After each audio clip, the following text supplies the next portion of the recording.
there's 3 holes. But my plug converter only has 2, right? There's no third one. So if I try to plug this in here, it doesn't fit. But I'll show you how I actually plug things in.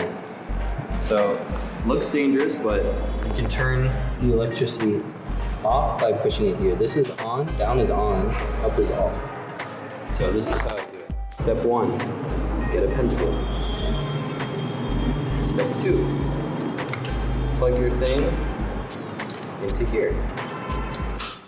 Push it in. Push this up, then boop, turn it on, and you can use your charger.